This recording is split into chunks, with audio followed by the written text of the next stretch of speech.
Universidad Laica Eloy Alfaro de Manabí, Facultad de Ingeniería Industrial. La materia de Ingeniería de Procesos impartida por el ingeniero Juber Azúa. Somos el grupo número 10 y nuestro grupo está conformado por Carreño Cedeño César, Robles Delgado Jacinto, Tumbaco Cedeño Carolina y quien les habla Cedeño García Melanie.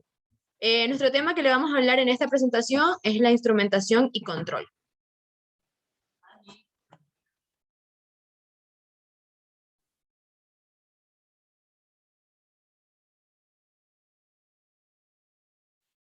A continuación le vamos a dar los conceptos de qué es medición y los instrumentos de medición. Bueno, en qué es medición es la ciencia que determina las magnitudes de un objeto en relación a otro, que sirve de patrón, que es definido antes por su consenso. Bueno, pues como ya lo dije, esto es un proceso básico, que por ejemplo, tenemos como ejemplo el kilo, la temperatura y los centímetros. Ya, los instrumentos de medición, esto es una herramienta que, que nos permite medir la longitud, el volumen, la extensión, la capacidad, y posteriormente se puede asignar un valor numérico mediante un instrumento graduado con dicha unidad. Como podemos observar ahí tenemos los ejemplos.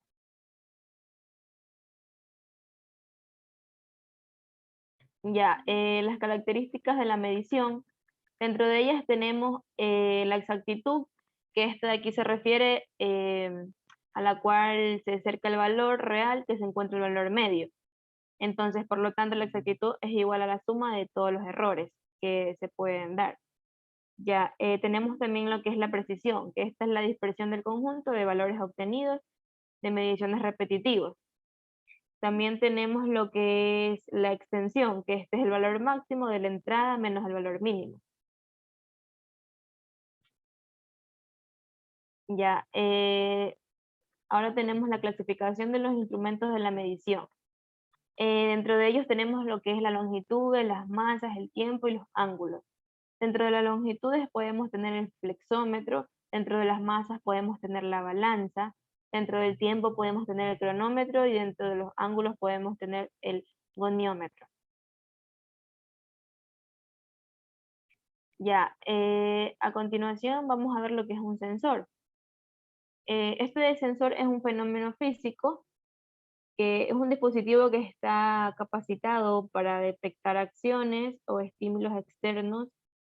Este de aquí es un voltaje analógico medible. Este convierte en una pantalla legible para humanos o transmitida para lectura o procesamiento adicional.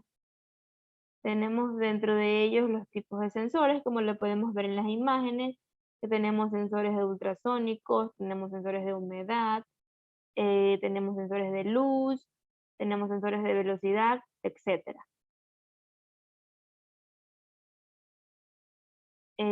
A continuación tenemos lo que es los tipos de sensores. Tenemos que es de temperatura, que puede ser un transmisor. Tenemos los sensores digitales, que puede ser uno de proximidad. Tenemos los sensores de gas, que puede ser de conductividad térmica. Tenemos los sensores de velocidad, que puede ser de engranaje. Tenemos los sensores de ultrasonido, los sensores de humedad, los sensores de luz y los sensores de contacto. Ya, tenemos las características dinámicas de un sensor. Dentro de ellas está el tiempo de levantamiento, que este tiempo requiere para la llegada de la salida. Tenemos el tiempo de respuesta, que es el tiempo que ocurre a la entrada y a la salida. Tenemos el constante de tiempo, que esta es una medida de de la inercia del sensor, y tenemos el tiempo de asentamiento, que este es el tiempo que tarda la salida en alcanzar un porcentaje de un valor determinado. Luego tenemos lo que es el transmisor, que es un instrumento que capta la variable en un proceso y transmite a distancia a un instrumento indicador o controlador. Para lograr una sesión de comunicación se requiere un transmisor, un medio y un receptor.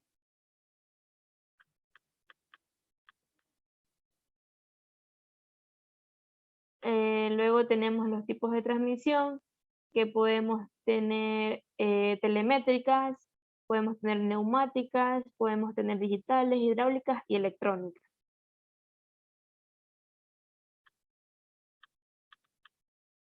Luego tenemos señales análogas y señales digitales. Dentro de las señales análogas, esta de aquí es aquella que presenta una variación continua con el tiempo y que es una variación suficiente, significativa del tiempo, que le corresponderá una variación igualmente significativa del valor de la señal. Dentro de la señal digital, esta es una señal que presenta una variación discontinua con el tiempo y que solo puede tomar ciertos valores discretos.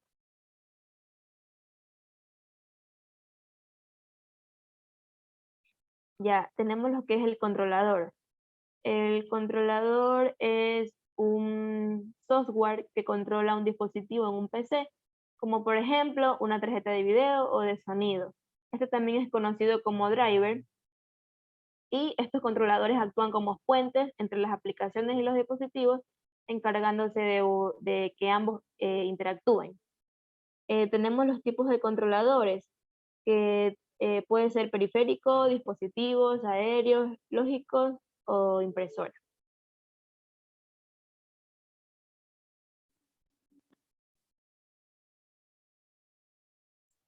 A continuación tenemos el actuador elemento, que es un elemento final. El actuador es un dispositivo inherente mecánico que proporciona fuerza para mover o hacer actuar algo a otro dispositivo mecánico. La fuerza que ejerce proviene de tres fuentes: la presión neumática, hidráulica y fuerza motriz, eléctrica. Existen tres tipos de actuadores: el neumático, hidráulico y eléctrico. Estos presentan ventajas y desventajas. Una de las ventajas del neumático es que es rápido, sencillo, robusto y de bajo costo. Las desventajas es que son muy ruidosos y requieren de instalaciones especiales. Los hidráulicos, las ventajas es que son rápidos, tienen alta capacidad de carga y presentan estabilidad frente a cargas estáticas. Las desventajas es que requiere instalaciones especiales también y son de difícil mantenimiento y son pocos económicos. Los eléctricos, una de sus ventajas es que son precisos, fiables, silenciosos, su control es sencillo y son de una fácil instalación. Una de las desventajas es que tienen potencia limitada.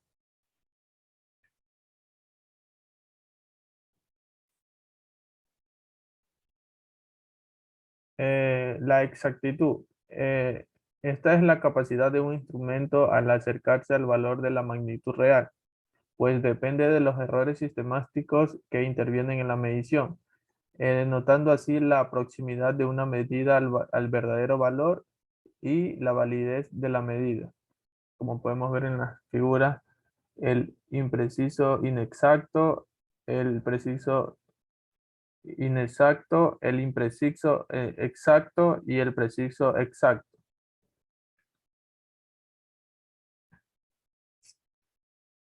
La precisión. Esta es la capacidad de un instrumento de dar el mismo resultado en mediciones diferentes realizadas en las mismas condiciones, o de dar el resultado deseado de la exactitud, como podemos notar en la figura. La incertidumbre se refiere a anomalías epistémicas que implican información imperfecta o desconocida. Esto se aplica pues en las predicciones de eventos futuros, a las mediciones físicas que ya han sido realizadas o la han desconocido.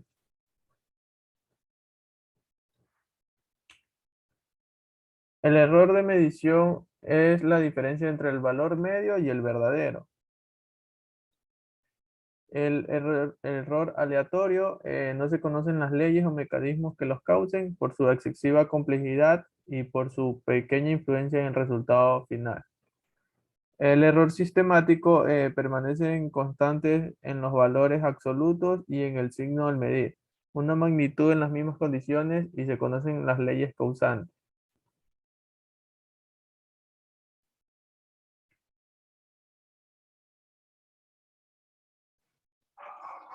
Ya.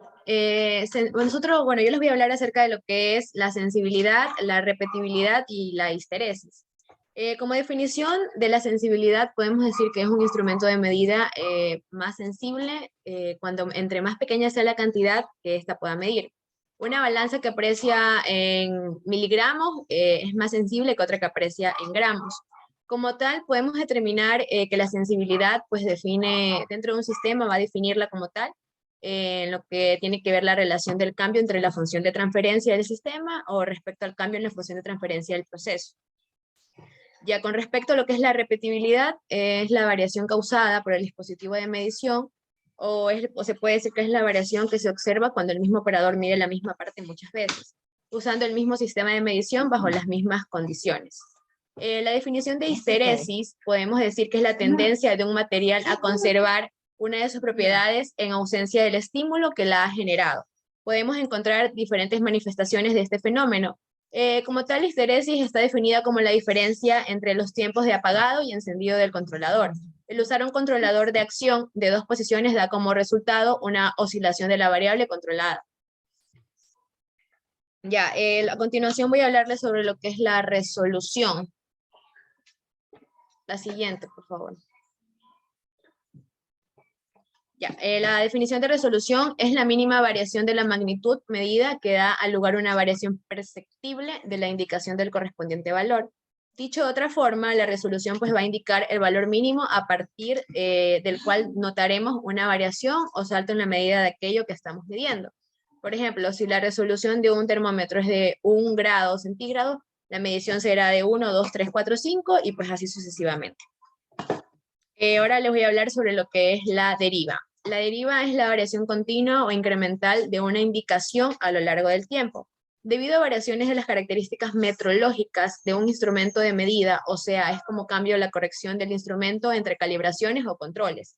Saber la deriva de un instrumento es muy importante, ya que un equipo con una deriva grande dará lugar a un equipo fuera de tolerancia y a tener que realizar una acción correctiva. La trazabilidad. La trazabilidad pues, es la capacidad de rastrear todos los procesos, desde la adquisición de materias primas hasta la producción, el consumo, la eliminación, para poder aclarar cuándo y dónde fue producido, qué y por quién. Un proceso de trazabilidad completo y fiable a lo largo de la cadena de suministro de un producto es una de las herramientas indispensables a la hora de prevenir y detectar una crisis. Ahora voy a hablar sobre lo que es la perspectiva de la trazabilidad. Pues existen dos tipos, la trazabilidad externa y la interna. La externa nos dice que hay que tener en cuenta todos los datos registrados durante la monitorización interna y añade los que se producen en el resto de la cadena de suministro. Un cambio en la temperatura que pone en riesgo la cadena del frío o la rotura del embalaje como ejemplo. La trazabilidad interna nos dice que entre los tipos de trazabilidad existentes, la interna es la que permite hacerle un seguimiento a la mercancía dentro de la empresa. Su función es registrar información sobre todos los procesos internos por los que pasa el producto, desde su manipulación, la maquinaria implementada, la temperatura, el lote, entre otros datos relevantes.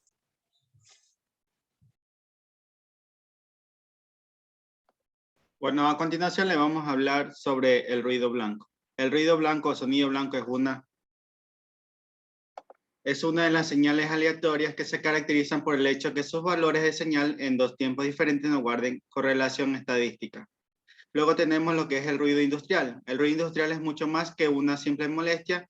Es una amenaza para la seguridad y la salud de todos los empleados que están expuestos a él.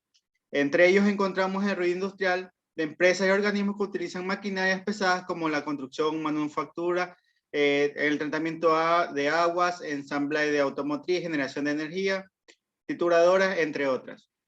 Todo el fenómeno físico que provoca las sensaciones propias del sentido humano, de la audición, la sensación auditiva inarticulada y todo molesto para el oído.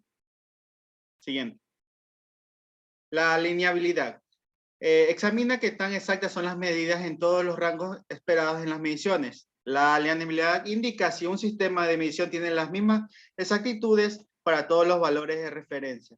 Luego tenemos los amplificadores. Está diseñado para tener una alta impedancia de entrada y un alto rechazo de modo común. Es una medida de rechazo que ofrece las configuraciones en la entrada del voltaje común. Luego tenemos las calibraciones. La calibración es un factor muy importante en el proceso de comparar los valores obtenidos por un instrumento de medición con las medidas correspondientes de un patrón de referencia. Siguiente. Bueno, tenemos lo que son los sistemas de control. Estos sistemas de control son las variables del actuador y el set point. El sistema de control es un conjunto de dispositivos encargados de administrar, ordenar y dirigir o regular el comportamiento de otros sistemas con el fin de reducir las probabilidades de fallos y obtener los mejores resultados. Siguiente. Bueno, luego tenemos lo que son los lazos cerrados. Se dice que un lazo cerrado es un sistema de control, aquel que la señal de salida tiene un efecto directo con la acción del control. Estos sistemas de control de lazos cerrados son sistemas de control realimentados. Como por ejemplo tenemos un sistema de control en bucle abierto, es una lavadora que es un sistema que trabaja con una base de tiempo y es un programa preestablecido, sin embargo no mide la limpieza del color de la ropa. Otro ejemplo también tenemos lo que son los aires acondicionados, ya que ellos trabajan por medio de las temperaturas, ya que si se establece una temperatura deseada, lo que es el compresor se va a apagar. Siguiente. Luego tenemos lo que son los lazos abiertos. En un sistema de control, el lazo abierto es aquel en el cual no existe la realimentación del proceso del controlador. Por ejemplo, un horno de microondas que carece de sensor de temperatura de los alimentos es el que permite calcular automáticamente el tiempo y el nivel de cocción al cocinar. El artefacto emitirá las microondas a lo largo del tiempo fijado al iniciarse el proceso de cocción sin tener en cuenta si el sistema está totalmente cocido o no. Esto se debe a que esto se lo realiza a través del tiempo. Muchas gracias.